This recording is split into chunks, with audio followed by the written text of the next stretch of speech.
Olá, segunda série, tudo bem com vocês? Pessoal, hoje eu já vou dar início aqui à nossa revisão para a prova mensal 1, tá? Não vou dar continuidade no conteúdo para não ficar muita coisa para vocês estudarem, então eu vou fazer já começar a revisão e depois, nos próximos videoaulas, farei alguns exercícios com vocês para revisar bem esse conteúdo. Então, na revisão de hoje, eu vou começar pela nutrição, ou seja, o sistema digestório, tá? Então, eu coloquei aqui, vocês já sabem, né, que eu gosto muito de mapa mental.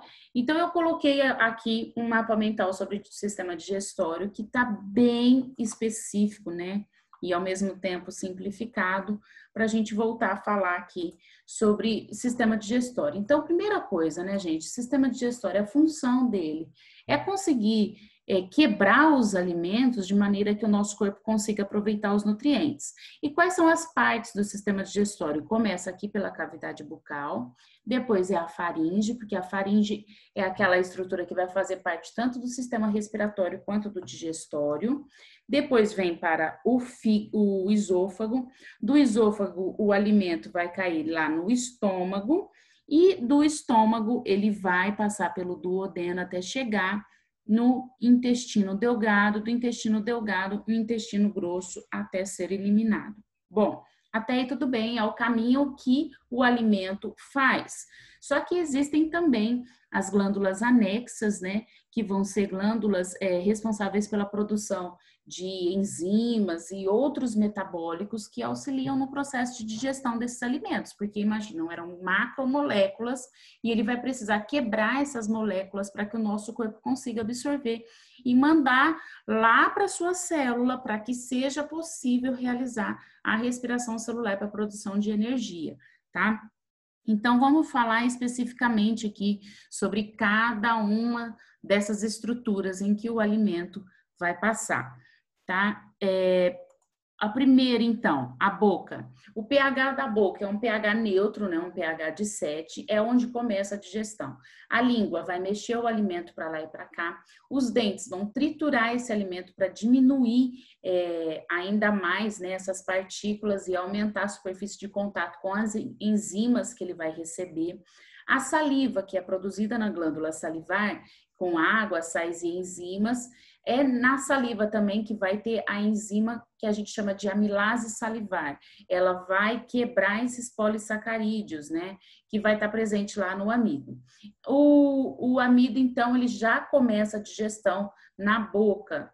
Depois que passou pela boca, o alimento vai passar pela faringe. A faringe é aquela que possui conexão com o sistema respiratório, como já falamos, e ali também que está a epiglote, que é aquele tampão, né, que vai tampar a traqueia na hora que o alimento estiver passando, para evitar que o alimento vá para o sistema respiratório e a pessoa engasgue. Então, durante a deglutição, esse epiglote vai se abaixar, tampando, impedindo que o alimento vá para o lado errado, né, que vá lá para a traqueia do sistema respiratório.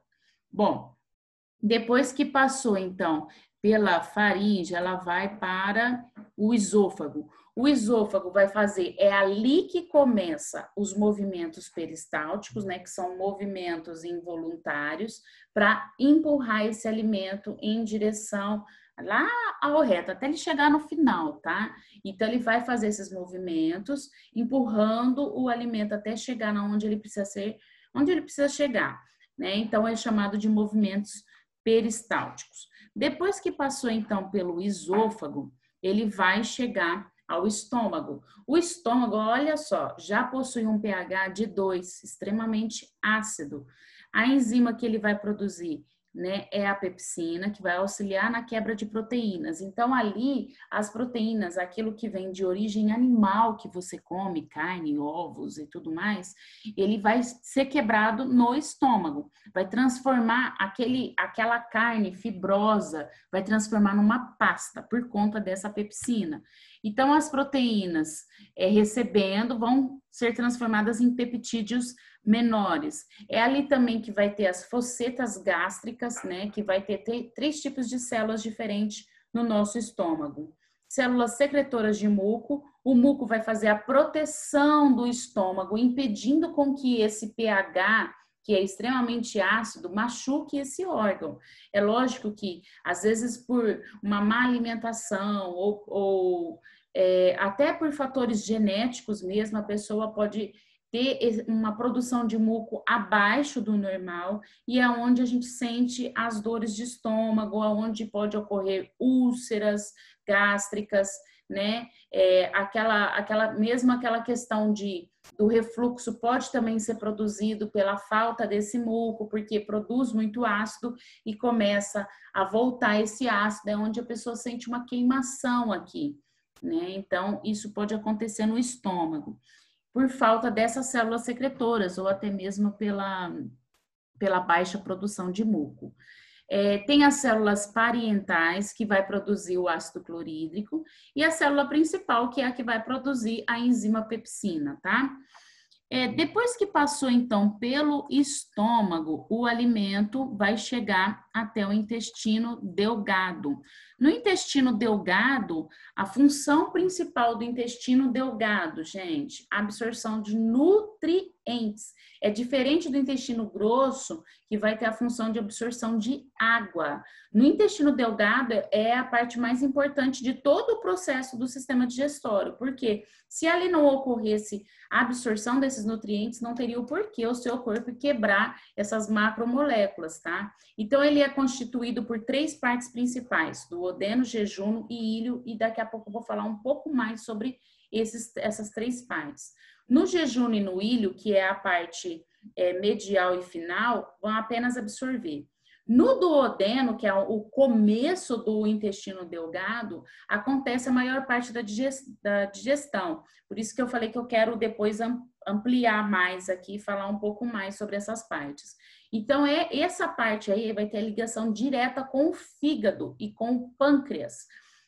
Lembrem-se que, por exemplo, no fígado é produzido a bile.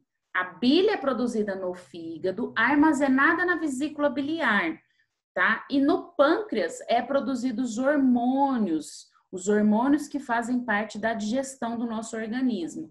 Olha só que interessante. Se no fígado eu produzo a bile e ela vai ser armazenada na vesícula biliar, significa que a vesícula biliar apenas armazena. Por isso que é possível viver sem vesícula. Existe uma cirurgia que é feita, porque como essa vesícula ela vai recebendo essa bile, pode acontecer da bile calcificar, forma pedras. Essas pedras acabam ficando perigosas de estarem ali quando elas são muito pequenas, porque caso elas saírem ali da vesícula e acabar por meio da corrente sanguínea, né, atingindo o pâncreas, a pessoa vai ter uma complicação muito grande. Então, por isso que quando identifica por meio de ultrassom que a pessoa tem pedras na vesícula, o aconselhamento médico é de retirar a vesícula. Então, eles fazem a ligação direta do fígado, faz a ligação direta lá do fígado para o intestino. Não vai ter como armazenar mais essa bile. Então, por isso que uma pessoa que não possui vesícula, se ela aumentar demais a ingestão de gorduras, ela vai começar a sofrer com diarreia, porque não tem aonde faz um controle dessa bile. Na hora que a bile, o corpo identifica que está tendo muita ingestão de gordura, ele vai aumentar a produção de bile. Essa bile sendo lançada lá no intestino, acaba que o intestino não consegue absorver, né, corretamente ali os nutrientes desse alimento gorduroso e vai eliminar por meio aí das fezes, né? Então, por isso que a pessoa pode ter uma diarreia. E outra coisa muito importante aqui do intestino delgado é que ela vai possuir microvilosidades, né? Que aumenta aí a superfície de contato para aumentar ainda mais a absorção desses nutrientes. Bom, o alimento saiu do intestino delgado, ele vai para o intestino grosso. Qual a função do intestino grosso? Formação de fezes. Ali vai absorver a água que estiver em excesso, né? E ele é dividido em seco, cólon ascendente, cólon transverso e cólon descendente. Ou seja, você poderia colocar seco, cólon, reto e ânus, tá? Você pode dividir nessas 4 partes. É lógico que aqui foi colocado como as partes do cólon também, que subdivide-se em 3, mas se você souber seco, cólon, reto e ânus, já é o suficiente, tá ok? Bom, vamos falar um pouquinho mais, então, sobre essa parte do duodeno, que é muito importante. Qual que é a função? A digestão. Ele vai produzir suco entérico, que vai ter as enzimas de peptidases e enteroquinases. O pH no duodeno, perceba que já é o oposto. Enquanto na boca era neutro e no estômago era ácido, aqui ele já começa a ficar um pouco mais alcalino, mais básico, tá? O duodeno vai receber ali do pâncreas, vai produzir as enzimas e bicarbonato para o duodeno.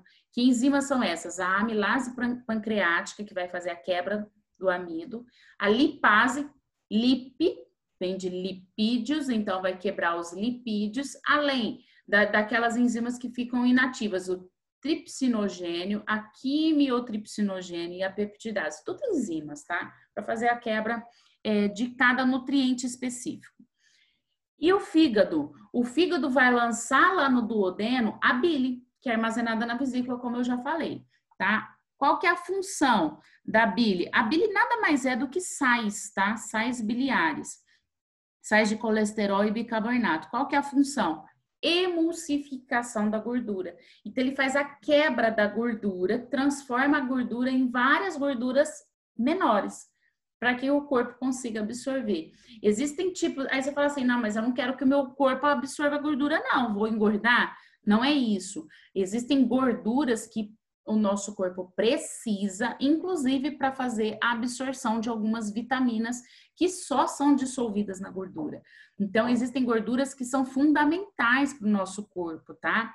Então, lá no duodeno, o pâncreas vai produzir o tripsinogênio e por meio das enteroquinases, junto com a tripsina, vai formar todo esse processo aqui, ó, vou mostrar com a setinha, todo esse processo aqui vai acontecer entre o pâncreas e o duodeno. No pâncreas, pessoal, o alimento não passa no pâncreas. O pâncreas, ele é meu Deus, fugiu. Ele vai só produzir, fugiu o nome, né? Ele vai apenas produzir esses produtos que são fundamentais aqui para a digestão. No duodeno, o alimento passa, a glândula, lembrei a palavra, é uma glândula, tá? Então, no pâncreas não tem como o alimento passar. Aí, às vezes, você pensa assim, mas e aquelas pessoas que às vezes têm câncer de pâncreas ou qualquer outra doença, né, pancreatite, e acaba até morrendo? Porque o pâncreas é fundamental. Apesar do alimento não passar pelo pâncreas, ele é fundamental para a sobrevivência, porque se não tem essas enzimas, não tem como fazer a quebra desses nutrientes e a pessoa não vai conseguir, então, absorver os nutrientes que vêm lá dos alimentos que ela come, tá? Então, por isso que uma pessoa que tem câncer no pâncreas, por exemplo, ela começa a emagrecer demais. Ela não emagrece não apenas por conta do tratamento de quimioterapia, que é muito agressivo para a pessoa, mas principalmente porque ela baixa essa produção de enzimas e além de outros hormônios que são fundamentais, e o corpo não consegue absorver os nutrientes, tá? Então, isso baixa a resistência, porque se não absorve nutrientes, não faz a respiração celular, não produz energia, e é uma coisa puxando a outra, tá? Aqui no pâncreas, né? Do fígado aqui, desculpe. No fígado, gente, então ele vai produzir a bile, que vai fazer a digestão da gordura. Isso aqui é uma representação da molécula de gordura. Então, quando ele recebe a bile, vai quebrar essa molécula de gordura em partículas bem menores. Quando está em partículas menores, ele vai receber a lipase pancreática, tá vendo? Uma coisa atrelada ao outro. Então, não adianta eu ter só o fígado no teu pâncreas, o teu pâncreas no teu fígado. Não tem como, tá? Uma coisa é atrelada à outra. Então, depois que ela recebeu a bile, que vem lá da vesícula, se caso a pessoa não tenha lá do fígado, produzida no fígado, ela recebe a lipase pancreática produzida no pâncreas. Isso vai transformar essa gordura em ácido graxo e glicerol, que é onde o corpo consegue absorver esse ácido graxo e o glicerol para poder continuar aí. Tá ok, pessoal? Então, a gente finaliza por aqui a revisão de hoje. É importante vocês fazerem um mapa mental para poder estudar. E aí, na próxima aula, eu vou fazer com vocês a revisão de ainda, né? Sistema respiratório. Deixa eu só conferir aqui. Sistema respiratório, né? Circulatório e o sistema excretor também. Tá ok? Então, a gente finaliza esse daqui por aqui e até a próxima aula.